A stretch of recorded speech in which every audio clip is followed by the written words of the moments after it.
What's going on, everybody? Teej back again with another video, and today we're talking about my Week 6 NFL Power Rankings after a couple of awesome primetime games to close out our Week 5 slate. So let's waste no time and jump right into it. Start with the Carolina Panthers. They also just fired Matt Rule, and kind of feels appropriate that they come in at 32. It's going to be Steve Wilks taking over as the interim, and kind of the search begins. This team kind of feels like one that quarterback the top of the first round next year, probably a head coach with that in mind, kind of coming from an offensive background. Obviously tough week for the Lions, but a Ben Johnson could be one. But I could also see this team kind of looking in a direction of stability. So maybe Dan Quinn, if they can convince Sean Payton, they're going to have to pay the NFC South, they're going to have to pay that much more considering the Saints still have Payton under contract. But that being said, that is certainly something you have to talk about as well. But they could go in a couple different directions, but I'm kind of leaning towards them thinking an offensive-minded head coach and, pairing that up with a potential quarterback at the top of the first round next year. But, kind of an ugly game against San Francisco. Baker Mayfield's hurt now. P.J. Walker set to start next week. It's just a bad time to be a Panthers fan. The Commanders, not a whole lot better. They're struggling, man. And you even got some big plays from, Jamie Brown, Carson Wentz. Box score numbers look great, but when push comes to shove, he's going to stare down a not open running back at the goal line and, chuck a pick to a linebacker. That's just the Carson Wentz story. Even when he puts up good numbers, he's going to make a mistake that costs you a game. And the Commanders roster, unfortunately enough, is not good enough to where that mistake can be negated immediately. So tough week to, tough time in general to be a Commanders fan and, Rule out the door.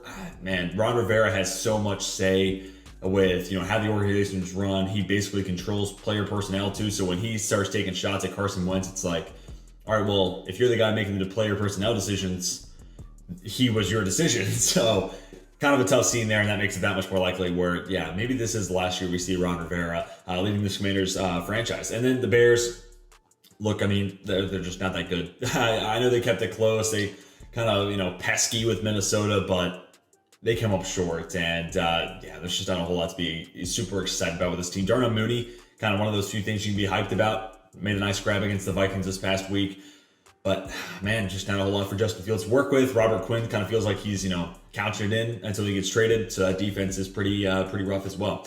Texans get a win, their first of the season, and we'll kind of talk about the Jags once we get there, but the AFC South, it's going to be an experience. I think they're going to kind of beat up on each other, and this kind of led to the Houston Texans, who, they were the only team without a win coming to this week, but I still think they've shown a lot of fight. It hasn't been pretty all the time, but they've been able to keep games close, so about time they got a win in the winning column.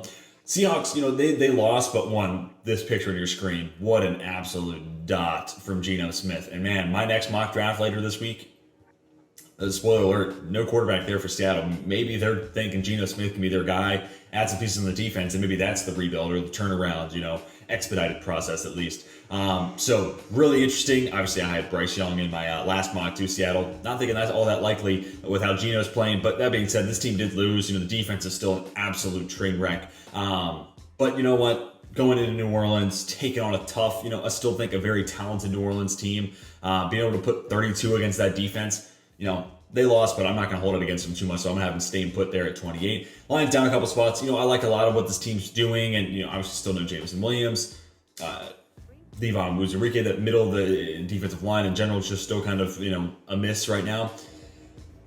This team needs to find some results. As excited as I can be for what some of the stuff they're doing, when you get blanked by New England 29-0, it makes me start to question, as much as I like it, when are we going to start seeing this come to fruition?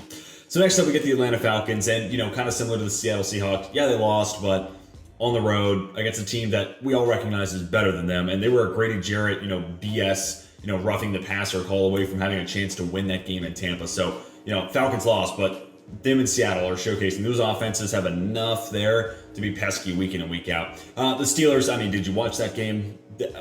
I could be mean and move them down a whole lot more. I'm interested to see what it looks like against Tampa Bay. First home start for Kenny Pickett, so that will be an interesting, kind of experience this upcoming week for the Steelers. Let's go ahead and move on now to the top 24.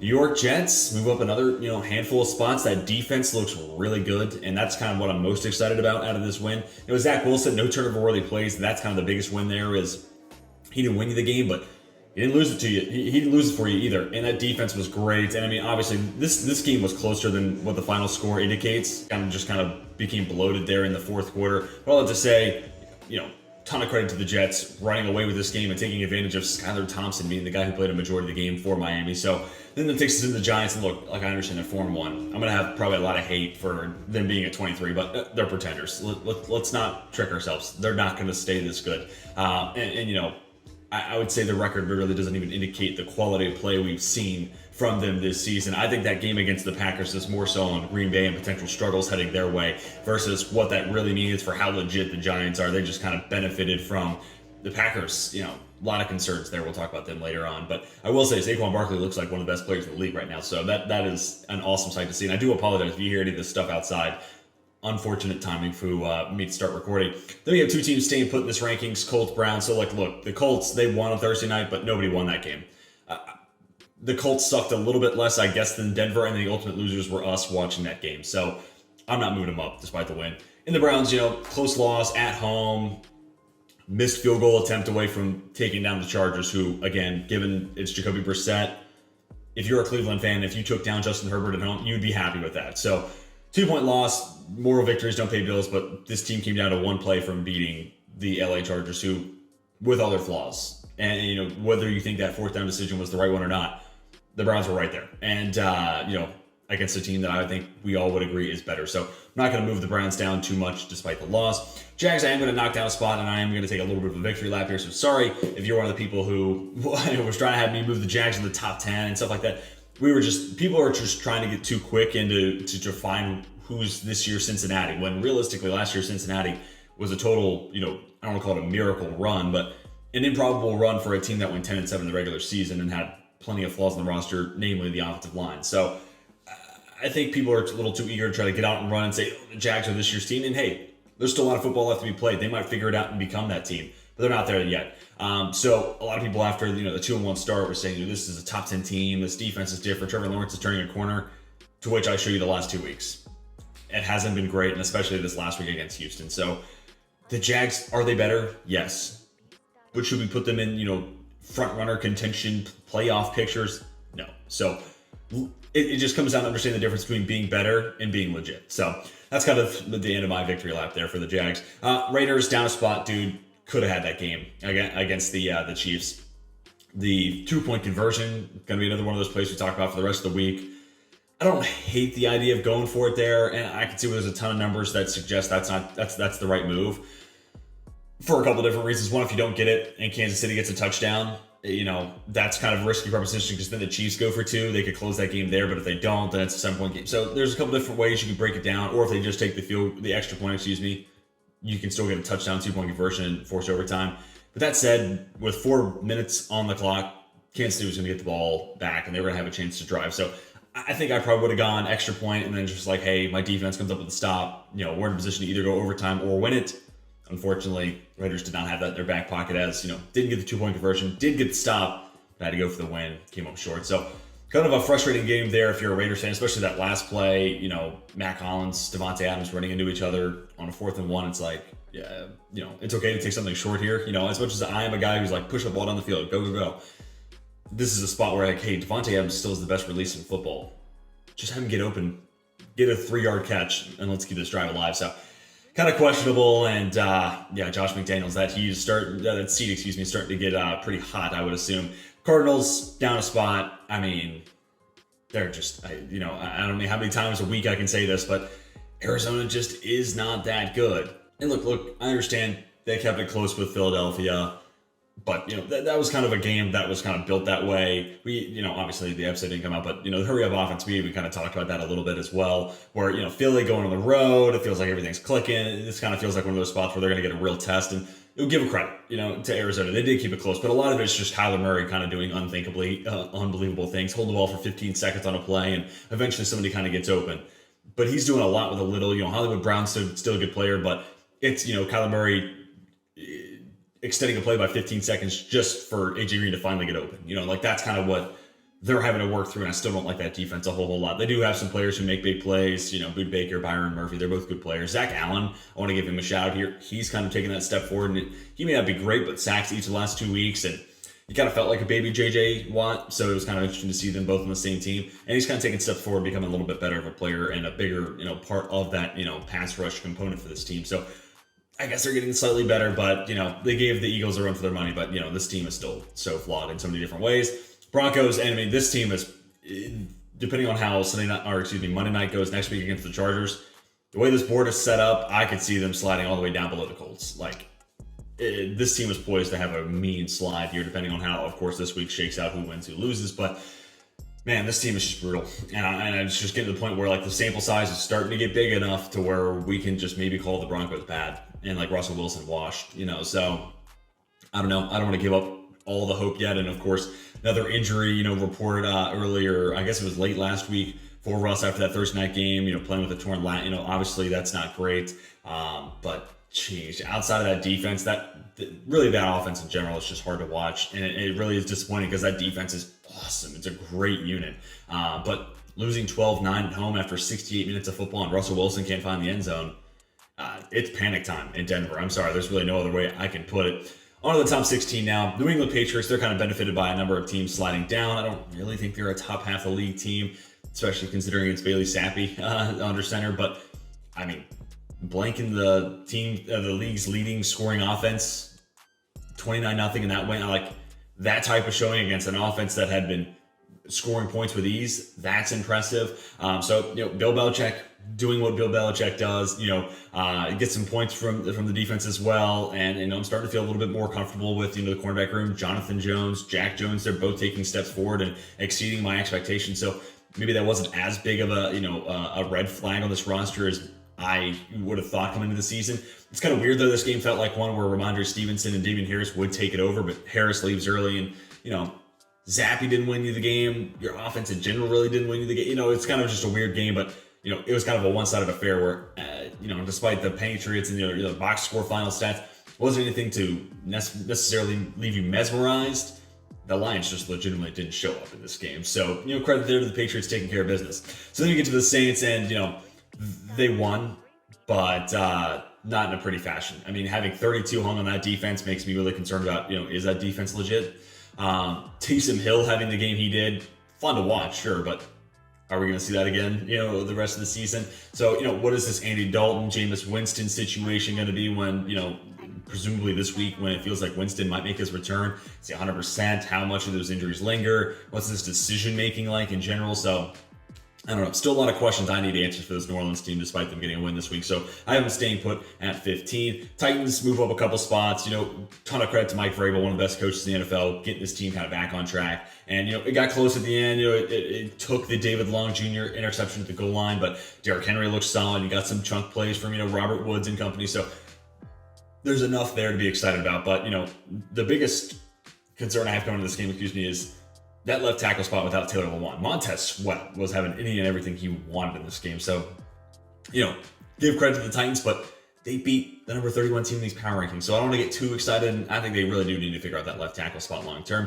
or for the rest of the season, I should say. Dolphins, look, I'm not going to have them move here because one of two things. One, Skylar Thompson had that game close for a majority of it. Fourth quarter got blown out of proportion. Yeah, but, for 3 quarters, that game was neck and neck. Now, granted, the Dolphins were favored going into that game, so not a good scene, just from that perspective. But I think if you have Teddy not get hurt or Tua starting this game, it's a different story. And we're still kind of waiting to see what that QB situation is going to play out to be this upcoming week. So buy me some time. Let me get some more clarity on the QB situation. This team, maybe you could move them down to 15, move the Titans up another spot and the Saints up a spot.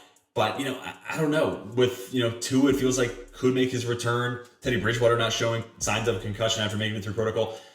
He may well suit up, though he had other injuries besides just the concussion. So, I don't know. I think this team's going to have one of their top 2 guys. I don't really think there's a huge difference between Tua and Teddy. I'd rather see Tua just because of the upside value that might be there. But, if one of those 2 guys is playing, I don't think that game plays out the way it does. Or even if the Dolphins lose, it's not by 20-plus points. So I'm going to keep the Dolphins put. Let me get some more information on the quarterback position. That leads us into the Rams, down a spot. Man, I was big on the Cowboys this week just because that Micah Parsons and that pass rush in general for Dallas has been so good. Just felt like an absolute massive mismatch there, and one that just was not going to let the Rams offense, get off the ground. You know, if it was a plane, it wouldn't be able to make it to the air, and that's kind of what we saw. So yeah, LA's got some work to do. And I mean, the 1 year where Sean McVay, the worst record he had in a season was 9-7. I think that was 2019.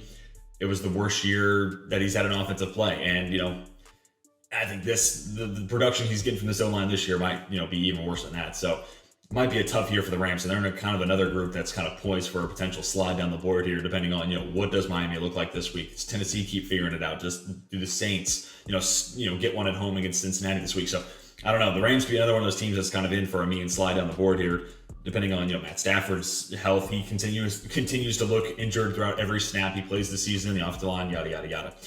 Then the Bengals down a couple spots. Look, that game wasn't necessarily, I think there's something to take out of it that you kept it close with a team that's going to be in my top four and in Baltimore. But man, I am concerned about where this Bengals offense is going, man. I think the entire NFL really has struggled against too high looks this year. And you're seeing that kind of in, PFF grades, quarterbacks grades, cumulative, against too high looks versus, cover three, those single high sets. It's night and day.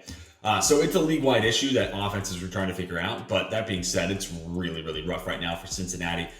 It's almost fault of Burrow that he has too much faith in Ja'Marr Chase, because he'll just chuck it into a situation where Ja'Marr Chase not only has, his man on him, but safety shading over the top. So tough spot there. And then this team can't run teams out of too high. Like, I liken it to, if you're an NBA fan, like if a defense is going to let an opposing offense just shoot the three, and that opposing offense goes 4 of 19 from beyond the arc, mission accomplished. Your game plan came to fruition. Like, if they're not going to shoot you out of that approach, that mindset, then why change it? And that's kind of where the Bengals are. They're not able to run teams out of these too high looks and force them to rotate a safety into the box or do more to account for Joe Mixon in that run game in general, therefore making it easier, chuck the ball down the field. So I think they need to find some intermediate options. Hayden Hurst is probably going to continue to get some targets. Joe Mixon is a pass catcher, T. Higgins, Tyler. Those guys are going to have to be a focal point to try to open up what you can get as a big play receiver with Ja'Marr Chase, but also they're going to have to run the ball better. They're going to have to run teams out of these too high looks. They're going to have to knock down some threes, get that defense to change up, their philosophy against it, to kind of stick with that NBA analogy.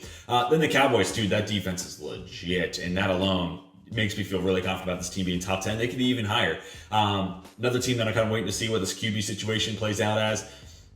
Look, I get Cooper Rush is undefeated as a starter, and as it stands right now, it kind of feels like we're going to see him next week against Philadelphia, because now, the narrative for Dallas is I want to see a full week of practice for Dak Prescott, which I totally understand, and I can get from a coach's perspective, like, hey, let that guy get back to 100%. Now I want to know that for certain. I think the guy who hasn't lost me a game yet, and you'll hear Mason, my co-host for the Hurry Up Offense, in a couple of days now, he'll talk about it. He thinks this is going to be a QB controversy throughout the rest of the season.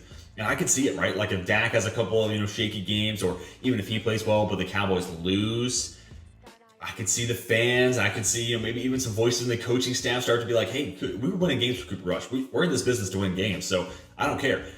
But on my side, Dak's more talented, and I just think about a team that's defense alone puts them into this top 5 grouping. How much more could they do offensively? How much could they open that up with a Dak Prescott, right? So that's kind of my line of thinking, but we'll have to wait and see. This is definitely going to be an interesting situation in Dallas the rest of the season. Then we get to the 49ers, and then that was the most San Francisco, Jimmy G game I've ever seen, right? Like, the defense just absolutely suffocates a terrible offense in Carolina. The run game's terrific, and then, Jimmy G is Jimmy G. He just, is what you would expect, and that kind of leads to them pouncing all over the Panthers, no pun intended. And that was just kind of a signature San Francisco game. Talanoa Hufanga continues to be awesome to watch. I am a little concerned about some of the injuries. Emmanuel Mosley out for the rest of the season. Nick Bosa a little banged up. So, I think this is a team with a very teasable line next week, whose opponent now is escaping my head, but I think the line's at 5.5 and originally opened at 6.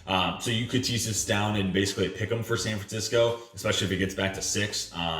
But that being said, that Bosa injury is a little concerning, and Emmanuel Mosley's been great this year, so missing him for the rest of the year is certainly going to be a big loss. But let's just move on to my top 8 now. Vikings, Chargers both stay pat, and both teams kind of escape with one, in my opinion. The Vikings let Chicago back into it when, at the end of the first half, there was no business that game being close. But that seems to be the Minnesota way of doing it. Even with the new regime now, they continue to find ways to have games be unnecessarily close, which is a bit of a red flag for me. And then the Chargers, they're going to charge her. They're going to do the same thing. They're going to let teams be able to keep it close. And then That fourth down decision, I'll kind of give my 2 cents here. So it's like a minute 14 on the clock, 45, 46 yard line, own side of the field for the Chargers. They go for it. I like that decision a whole lot more if Keenan Allen's out there on the field, and it kind of goes back to what we were talking about with the Raiders. Where 4th and 1, man, you just need something quick. I only need a couple yards, and in this case for the Chargers, first down, you win the game. And I love, I gave a ton of flack to the Colts last year, going into Jacksonville with a chance to control their destiny. They fall short. The reason they didn't make playoffs was their fault. This was a chance for the Chargers to say, hey, we can win this game on our own right here, right now. That being said, punting it away and forcing Jacoby Brissett to have a minute and some change to go down the entire field, that is an intriguing proposition, but I think if Keenan Allen's in this game, I like the idea to go for it there, but he wasn't, and instead he's giving you another bad look for this team, and he's tweeting at home like, what the hell are we doing? So it's kind of a tough scene there all in all. I think if Allen plays, I'd go for it, but if not, I think I'm probably in the camp that wants to punt there, which, may go against some of the analytics and the numbers that, I do kind of weigh heavily into my analysis and my evaluation of, play-by-play, but also like draft scout, all that stuff. I think I'd punt it there if I don't have Keenan Allen, a guy who's going to be able to get open quick. Mike Williams just is not that guy. He needs long developing routes. He wins down the field. So, yeah, a little bit of a questionable decision, and it nearly cost the Chargers that one. So, they get the win, so I'm going to have them stay put at 7, though. Packers and Ravens switch, so I'll start with Green Bay down 2 spots, and another team that could be down the board here in another week's time. This team could be in for a slide because, again, that takeaway for me was, holy cow, 3 straight weeks now where we've seen Green Bay get a ton of points early and then go into cruise control and just hope their defense is good enough, which that defense is great. That's no excuse to just stop scoring, right? So, man, as somebody who had my lock of the week last week, curb stomped by the Packers, and I had that as an alt spread down to 2.5. I kind of felt like the Giants might be able to keep it close, but you get through the first half and midway through the third, it's like, oh yeah, Green Bay's got this. This is cake. Then the Giants, ton of credit, moving them up only 1 spot. Maybe it should be more, but they clawed their way back, and that I think is a huge indication of what this Green Bay's offense might look like the rest of the year, where they can move it for some points of the game, some drive. Maybe the opening script is really good for Matt LaFleur, but then when it comes down to in-game play calling, the wide receivers just, are still struggling. So obviously a lot to figure out, but man, if that offense doesn't find its way to be more consistent and they can't generate big plays in the second half, man, I could see them falling outside the top 8 next week. I mean, we'll have to wait and see if they, come away with a win or a loss, but yeah, it's a tough scene if you're a Packers fan. And then we'll talk about the Ravens who leapfrogged the Bucs, but Baltimore, I know it won pretty, and Lamar Jackson missed a ton of throws there, but generally, year over year, he's become more accurate, and I kind of think this was the outlier game where he missed a ton of throws. Now, granted, on national television, not a good look, but I do think that is kind of the downside of variance there if you're a Ravens fan, like especially that Tylan Wallace throw. Like, I was floored when Lamar Jackson missed that throw. That just feels like one that, even if you don't think of him as a very accurate passer, which, I love Lamar Jackson, huge Lamar Jackson fan. He is not as accurate as, the likes of Aaron Rodgers or, Pat Mahomes or Justin Herbert, Joe Burrow, yada, yada, yada. He normally hits that throw. So that felt like an outlier game in a lot of ways, and the Ravens still found a way to win. But this was also the first game where we finally saw that Ravens defense kind of live up to billing. So credit to Mike McDonald, credit to that secondary. Marlon Humphrey won this battle with Jamar Chase in fashion after getting toasted, at least in that first matchup. I don't think he played in that second meeting between the two teams last year. So good bounce back from Marlon Humphrey, and I'm glad to see that defense kind of course correct. Talk about the Bucs here for a second at 5. Yeah, they won, but it took the Grady Jarrett questionable decision just to avoid the Bucs, having to go out there and get another stop against an Atlanta offense that, who knows, once they get the ball in their hands, anything's possible there. But this offense continues to be just rough, man. Only 21 points. This was the game where I was buying into that narrative. Where this is the one where Brady's going to throw for 4 touchdowns. The offense is going to wake up. They're finally starting to get healthy, and it just didn't happen. So kind of like Green Bay, man. I'm starting to get seriously concerned. And you look at a handful of teams this year: Green Bay, Tampa Bay, the LA Rams, the Denver Broncos, all these teams with high expectations, specifically on the offensive side, who have really struggled this year. It makes for a really different, league narrative, league story now that we're through, 5 weeks of play, and I wonder if that's going to continue. Then we get down to our top 3, which, same 3, a little bit of a change up at the top, but the Eagles stay pat at 3. Look, road wins are always something you're happy to get. Yeah, it was only a 3-point game, which, the other half, I talked about the Packer, alternate spread. The other part of that was Eagles 2.5, which did hit narrowly, but did hit. This team wins in a variety of different ways, and 2017 included, right? You lean on your defense, get enough, chunk plays in the run game, enough big plays in the air. Jalen Hurts doesn't make mistakes. They can win that way. They can win in a low-scoring affair just as much as they can win in a shootout like they did against the Lions. Now, granted, that was kind of the Lions coming back, but you get my point. This team can just win in a variety of different ways, and, no holes that immediately stand on the roster. This, again, goes back to my preseason narrative. Why I think this team can win 13 games. They are built for that. Now, it'd be interesting to see how 3-point win on the road. Now they're returning home division game. I could see this one where it's like they have a big game against Dallas and, this team's, quote unquote stock is through the roof. But that being said, road scare, return home. Dallas is no easy task either, even if you are at home. So this is going to be really fun, Sunday night game to get a real test for how good the Eagles are. Chiefs, Bills switch, and, both teams won, but Chiefs narrowly escaped the Raiders. So I'll move them down, and the Bills just absolutely torched Pittsburgh. Now, level of competition, I had the Raiders a lot higher than I had the Steelers. Part of that is because of the outcomes. Raiders kept it close. The Steelers got stomped on. So 1 or 2, I'm not complaining. And honestly, if you have the Eagles at 1, I understand that from a team perspective of they're the only undefeated team in the league. I just think if they were playing the Bills in the Super Bowl, the Chiefs in the Super Bowl, the Bills would be favored, the Chiefs would be favored, and I would take those 2 teams to cover. So that's kind of where I'm at right now. But those top 3 are awesome teams. And the Ravens, not far behind in my eyes. But that is going to do it for my Week 6 NFL Power Rankings. Tell me what you think down below in the comment section. Who do I have too high? Who do I have too low? Where's your favorite team? Do you think I have them in the right spot? Love to have your thoughts. Anything you want to talk about, it's a conversation down below, so let me hear your takes in the comment section. Hopefully you all enjoyed today's video. If you did, be sure to hit that like button. Help me out a ton. If you're new around here, want to see more sports content, just hit that big red subscribe button. That's going to do it for me. Till next time, my name is Tej. I'm signing off.